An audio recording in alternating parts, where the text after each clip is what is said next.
और बात करते हैं झारखंड की। तो झारखंड में आज सुबह 6 बजे से स्वास्थ्य सुरक्षा सप्ताह की शुरुआत हो गई है। इसके तहत जरूरी सेवाओं को छोड़कर सभी गतिविधियां बंद हैं। मुख्यमंत्री हेमंत सोरेन ने 2 दिन पहले उच्चाधिकारियों के साथ बैठक कर 22 से 29 अप्रैल तक राज्य भर में स्वास्थ्य सुरक्षा सप्ताह के अनुपालन की अपील की थी। इसका असर राज्य भर में देखने को मिल रहा है। मुख्यमंत्री ने कल देर शाम रांची में सेना के वरिष्ठ अधिकारियों के साथ भी बैठक कर सेना के अस्पतालों में कोविड-19 संक्रमित मरीजों का इलाज शुरू करने का आग्रह किया।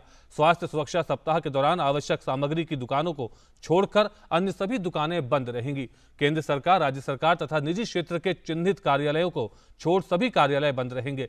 कृषि, औद्योगिक, निर्माण एवं खनन कार्य की गतिविधियां चलती रहेंगी। धार्मिक स्थल खुले रहेंगे, लेकिन श्रद्धालुओं की उपस्थिति प्रतिबंधित रहेगी। कोई भी व्यक्ति अनुमति प्राप्त कार्यों को छोड़कर अपने घर से बाहर नहीं निकलेगा। 5 से अधिक व्यक्तियों का कहीं भी एकत्रित होना वर्जित रहेगा।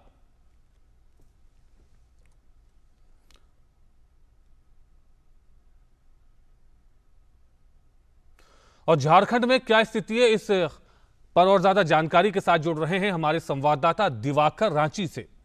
दिवाकर, झारखंड सरकार की तरफ से भी कड़े प्रतिबंध लगाए गए हैं, कई पाबंदियां लगाई गई हैं, क्योंकि लगातार कोरोना के मामले बढ़ते जा रहे हैं और ऐसे में सरकार जो है कड़े प्रतिबंध लगाकर इसकी चेन को तोड़ना चाहती है। क्या क्या प्रतिबंध शामिल किए गए हैं और किस तरह से जन जागरूकता भी लोगों में पैदा की जा रही है? देखिए नजीब, झारखंड में भी लगातार कोरोना के मामले बढ़ रहे हैं।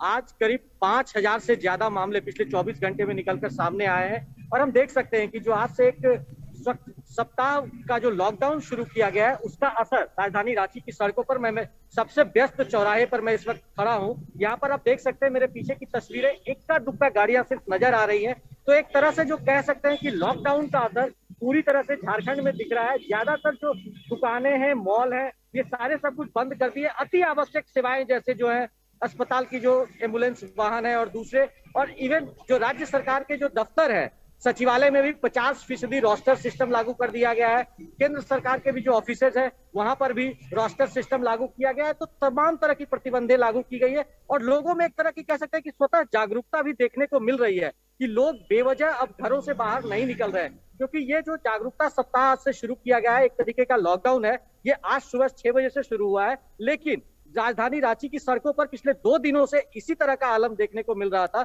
और ज्यादातर दुकान जो है वो पहले ही अपने तरीके से बंद कर चुके हैं। तो लगातार ये कोशिश की जा रही है कि ये जो कोरोना संक्रमण का जो चेन, एक लंबा चेन बनता जा रहा है झारखंड में, जहां पहले पिछले महीने तक आंकड़े 500-600 तक आ रहे थे, वो आंकड़े करीब 10 गुना बढ़े हैं और 5000 के आसपास झारखंड में आंकड़े आ रहे हैं और मौत का भी जो आंकड़ा है वो 30 से 40 प्रतिदिन पहुंच रहा है। तो लगातार जो कह सकते हैं कि एक डर का माहौल भी लोगों के मन में पैदा हुआ है और कहीं ना कहीं तो एक कह सकते हैं कि ऑक्सीजन की किल्लत की बात हो रही है, उसके जरिए लोगों को बेड नहीं अस्पतालों में मिल रहे हैं। तो ये भी एक समस्या थी जिसकी वजह से लोग डरे हुए हैं। उसके बाद लगातार जो सरकारी प्रयास है और आम जनों का जो प्रयास है वो शहर में देखने को मिल रहा है। कई लोग बाहर सामने आए हैं, जो कोरोना पीड़ित पेशेंट्स हैं उनके घरों तक भोजन पहुंचाया जा रहा है जो आइसोलेशन में है। साथ ही साथ सरकार की ओर से कई ऐसे जगहों पर आइसोलेशन सेंटर बनाया जा रहा है। यहाँ का जो एक खेल गांव है वहां पर व्यवस्था की गई है और पिछले 2 दिनों में करीब 1800 ऑक्सीजन बेड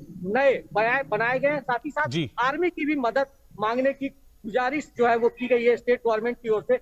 कल देर शाम सीएम ने बैठक की थी आर्मी के आला अधिकारियों के साथ और उसके बाद उन्होंने निर्देश दिया कि किस तरीके से वो जो आर्मी के अस्पताल है और आर्मी के जो कंटेनमेंट इलाके हैं वहां पर कुछ आइसोलेशन सेंटर्स बनाया जाए, जहां सरकार की ओर से ऑक्सीजन की फैसिलिटी और वेंटिलेटर की फैसिलिटी दी जाएगी और इन तमाम तरह की जो दिक्कतें पैदा हुई है उसे दूर करने का प्रयास किया जाएगा। जी बिल्कुल दिवाकर, तो राज्य दर राज्य एक तरह से पाबंदियां बढ़ाई गई हैं, लोगों के स्वास्थ्य को देखते हुए कड़े कदम उठाए जा रहे हैं। दिवाकर, इस पूरी जानकारी के लिए आपका शुक्रिया।